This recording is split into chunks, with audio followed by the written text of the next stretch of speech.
Geagte vriende, welkom terug vir die Irish Reformed Church in Ierland. En ons werk is op YouTube beskikbaar, so asseblief as u ons video's sien, volg ons, onderskryf ons asseblief, sodat u meer van ons video's kan sien.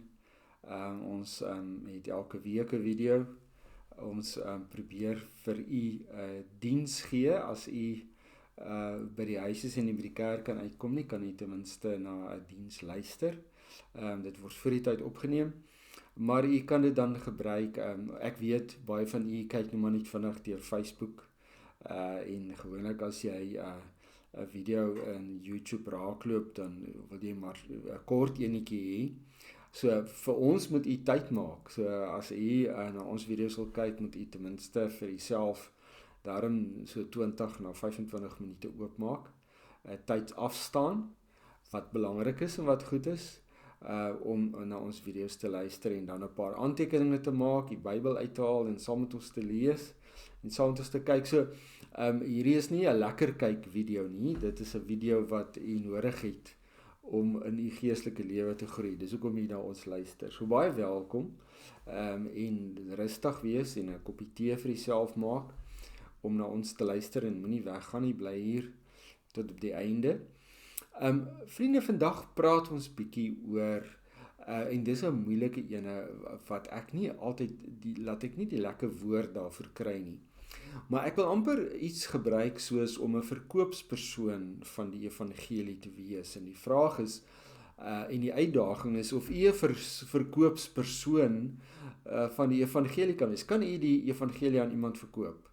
Dis die groot vraag wat ek vandag vir u wil vra, en wil ek u uitdaag om dit te antwoord. En ek kan u beloof, nee, jy sal sê, nee, ek kan nie die evangelie verkoop nie, want ek het doodgewoon nie die kennis nie. En dis presies die probleem. En dit is wat ons in Hebreërs 6 lees van. Die laaste stukkie van hoofstuk 5 en die eerste stukkie van hoofstuk 6. Maar voordat ons nou dit gaan lees, wil ek ons net ons oë toemaak en dan bid ons saam. Hemelse Vader, dankie Here vir die woord, en dankie vir die diepe wysheid wat ons daaruit kan kry, en dankie dat U ons aanraak deur die woord, Here, en wil U nou met ons praat, en ons harte oopmaak en deur die Gees vir ons aanraak. Ons bid dit in Jesus naam. Amen. Nou vriende, ons lees dan nou van Hebreërs 5 vers 11 en ons gaan Hebreërs 6 dan net tot by vers 3 lees. So kom ons kyk vinnig wat gaan hier aan. Hieroor het ons baie om vir julle te sê, wat moeilik is om te verduidelik, aangesien julle traag geword het om te luister. Want terwyl julle teen hierdie tyd reeds leraars moes gewees het julle nou weer nodig dat iemand julle die grondbeginsels van die uitsprake van God leer, en het julle weer behoefte aan melk en nie vaste kos nie. Elkeen wat melk gebruik is immers onervare ten opsigte van die boodskap van regverdiging, want hy is 'n suigeling. Maar vaste kos is vir volwassenes, vir hulle wat oor die aanvoeling beskik, deur gewoonte geoefen om te kan onderskei tussen goed en kwaad. Laat ons dan verder gaan as die eerste beginsels van die boodskap aangaande Christus en voortgaan na volwassenheid, sonder om weer die fundament te lê van die bekering van dooie werke, van geloof in God, van onderrig oor reinigingsrituele, oplegging van hande, opstanding uit die dood en van ewige oordeel. En juist dit sal ons doen as God dit toelaat. So vriende, ek het baie gewonder oor die gedeelte en ek het nog altyd gesukkel om te verstaan wat dit regtig bedoel en wat dit regtig beteken. Wat beteken dit om aan te beweeg? Is die basiese goed van Christendom dan nie belangrik nie? Waarna toe moet ons aanbeweeg? Wat is dit waarheen ons dan nou beweeg as mense dit nou so kan stel? Nou kom ons begin, maar net altyd weer by die begin, dat die skrywer van hierdie gedeelte het heel moontlik in die 1ste eeu geleef, en hy het geskryf, ons weet nie wie dit is nie, dit is nie belangrik nie, om te weet wie dit is nie, en hy het geskryf aan Christene, maar Christene wat Jode was, en wat verspreid gewoon het iewers, sê nou maar in Klein-Asië of waar ook al, en hulle was Christene, en hulle het agteruit gegaan, Dis 'n groot probleem. Hulle het nie meer die kennis gehad wat hulle veronderstel is om te hê oor hulle Christen wees nie. En omdat hulle Jode was, miskien het hulle teruggekeer na die Joodse gebruike of gevoelens of idees, ek weet nie, of hulle het besluit niks is eintlik meer belangrik nie en so tussen niks en nêrens gehang nie. Maar die skrywer wil vir hulle sê, hulle is baie diep in die moeilikheid as hulle agteruit gaan. Hulle is baie diep in die moeilikheid as hulle nie meer die woord van die Here ken nie en nie as leraars kan optree nie, nê? As jy lank 'n Christen is, moet jy dan ander mense kan inlig oor jou geloof en as jy dit dan nie kan doen nie, dan is jy in diep moeilikheid. En dit is wat die Hebreërs skrywer vir ons eintlik oor wil waarsku.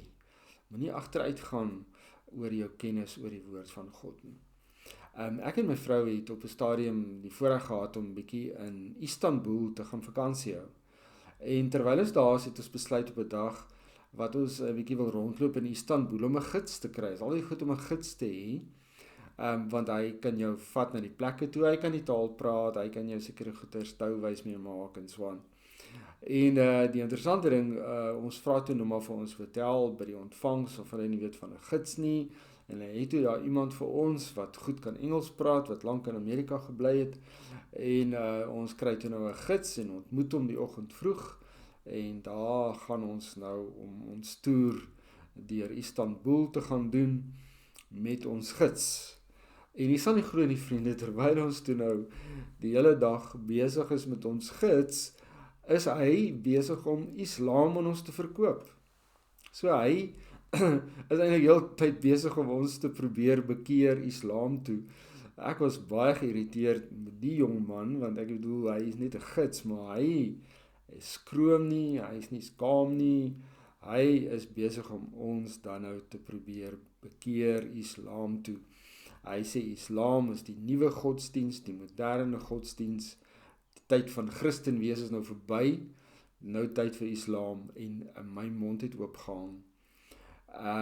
Dat gewone Mahmudaan, gewone man van Islam, so veel selfvertroue het, dat hy mense wil tot bekeer tot na sy geloof toe. Ek was verwonder daaroor en my vraag is vriende, hoeveel Christene kan dit doen?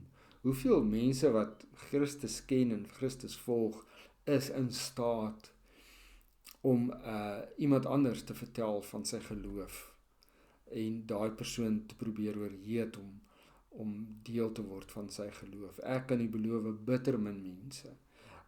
Ek self het die dag, dit was lank terug gewees, 2016, ek was toe redelik 'n stuk uit die bediening ook uit gewees, so ek was self nie meer so goed onderleg nie, en ek het self maar baie keer gewonder, wat moet ek nou sê, wat is my antwoord op dit, en wat is my antwoord op dat, en is 'n hengse aanklaag, vriende, teen ons as Christene, dat ons nie daai diepere kennis het van die woord van God nie.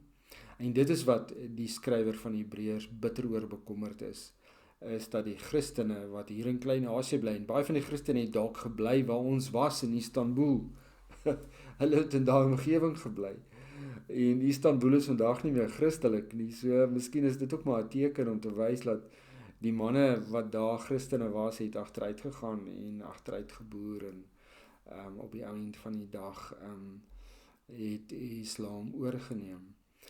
Vriende, is baie belangrik dat ons as Christene moet weet dat ons onsself moet onderlig. Ons almal is teoloë as Christene. Jy kan nie sê dat jy weet jou dominee moet alles weet nie. Ons het baie kennis tot ons beskikking. Jy kan YouTube video's gaan kyk oor baie onderwerpe oor Christendom. Jy kan jouself so goed ingrawe in die kennis van Christus, in die kennis van Christen wees, in die kennis van die evangelie, in die kennis van die leer van die verlossing. Al daai tipe dinge, daar is geen verskoning vir ons om te sê, maar ons is nie 100% seker, ons verstaan nie alles van ons geloof nie. Dit is ongelukkig wat die Hebreërs gesê het, en hulle was soos kindertjies wat net van melk kon lewe, hulle kon nie die vaste kos hanteer nie, en Hulle moes al op die stadium van die geveg, moes hulle almal self onderwysers gewees het van hulle geloof, maar hulle kon dit nie doen nie, hulle was nie in staat daartoe nie. En dis 'n groot hartseer. So vriende, die opdrag en die uitdaging is, ken jy jou geloof? Verstaan jy jou geloof? Kan jy dit vir iemand verduidelik? Kan jy van die moeilike punte in jou geloof verduidelik? Het jy 'n opinie ten minste daaroor wat jy met iemand anders kan deel? Ken jy die Bybel so goed dat jy mense kan antwoord uit die Bybel uit? Dat jy versies kan aanhaal of ten minste net plekke kan aanhaal, al weet jy nie 100% waar dit staan nie, maar dat jy daarom 'n versie het wat jy vir iemand kan aanhaal. En as jy dit nie het nie, dan moet jy en ek sê, maar ek is self oor myself ook bekommerd, want my kennis is ook nie genoeg nie. Maar dan moet ons bekommerd wees en dan moet ons tyd vat en sê, ek gaan groei. Ek gaan die woord van die Here bestudeer met 'n pen en papier, met 'n liniaal en 'n potlood. Ek sê altyd, jou Bybel moet onderstreep wees. Verseker moet jou Bybel onderstreep wees van hoek tot kant. Jy moet aantekeninge in jou Bybel maak. Jou Bybel moet soos 'n werkboek lyk. Dis hoe dit moet wees. Dis waarvoor die Bybel daar is. So vriende, die groot opdrag is dan uit Hebreërs uit, dat ons moet onderwysers wees van ons geloof. Ons moet verkoopsmense wees van ons geloof. Die woord is die swaard van die Gees, lees ons in Efesiërs 6. Die woord is daar om mense reg te help, die in Timoteus 3 vers 16. So die woord is so belangrik vir ons. En in hierdie wêreld waarin ons leef, vriende, het ons 'n taak, ons het 'n leierstaak om uit te voer. Ons is konings, priesters en profete van die Here Jesus Christus. Ons moet meningsvormers wees en ons moet menings kan beïnvloed. Maar as ons nie die kennis het nie, die grondkennis het van ons geloof nie, kan ons dit nie doen nie. Dan word ons teikens van mense soos hierdie man van Islam, dan word ons al hoe meer teikens daarvan en later het ons niks meer om te sê nie. En dan word ons oorgehaal na ander goeders toe. Want vriende, soos ons die evangelie verder ontdek, maak dit nuwe moontlikhede oop vir hoe ons betrokke moet wees in die wêreld. Hoe ons moet optree, wat se antwoorde ons moet gee. Dit gee ook vir ons antwoorde oor ons eie lewe. Onthou, die woord van God is altyd nuut. Dit groei altyd, dit maak altyd nuwe geleenthede vir ons duideliker. So, om 'n Christen te wees is ook 'n ontwikkeling. Jy kan nie stil staan nie. Ons moet altyd weer uitgaan na die buite die stad. En dis wat Hebreërs ook vir sy lesers sê. Jesus is buite die stad gekruisig. Ons moet uitgaan in die wêreld in.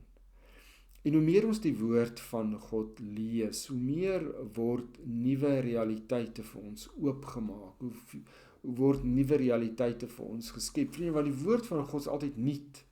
Onthou dit. Dit pas altyd nuut aan by nuwe omstandighede. Al is dit 'n ou woord, al bestaan die woord van God al vir 2000, 3000 jaar, word dit altyd weer nuut toegepas. Daar's altyd nuwe toepassingsmoontlikhede, want die wêreld bly altyd maar dieselfde, nê? Niks is niets op hierdie aarde nie, lees ons in Prediker. So, daar's nuwe interpretasies nodig, nuwe inisiatiewe nodig in hierdie wêreld vir ons as kinders van die Here. En hoe meer ons die woord bestudeer, hoe meer word ons voorberei, hoe meer word ons ondersteun of onderleg in nuwe moontlikhede. Ons leer nuwe vaardighede, vriende, uit die woord van die Here uit, om 'n nuwe opwindende maniere betrokke te wees in die wêreld. Maar as ons dit nie woord van die Here nie ken nie, bly ons agter, en raak ons verlore, en dit ons niks meer om te sê nie. En ons wonder hoekom kan ons niks sê nie. Want ons weet nie meer nie. Ons het nie meer die swaard van die Gees in ons lewe nie. Dis ons probleem. Daarom word Christene, vriende, se stemme is stil in die moderne wêreld, doodstil. Dis die ver linkses, die ver regses, die woke mense, die whatever ook al. Hulle stemme word gehoor. Christus se stem is dood, vriende, stil. Hoor hom nie meer nie. Dis 'n hartseer saak vir ons vandag. En my uitdaging aan jou is, word 'n teologiese student en studeer die woord van die Here, sodat die swaard van die Gees lewendig kan word in jou hart. So as 'n man vir jou Islam wil verkoop, dat jy vir hom kan verduidelik van Jesus en van die goeie nuus van die evangelie. Mag die Here ons help om verkoopsmense te wees van die evangelie. Amen. Hemelse Vader, Here, baie dankie vir die woord en dankie dat dit so nuut en ryk altyd is en dat dit so wonderlik is om dit te bestudeer, Here. Wil U ons genadig wees in die kennis daarvan, wil U ons genadig wees in die bestudering daarvan en die toepassing daarvan in die wêreld, Here. Ons bid dit in Jesus naam. Amen.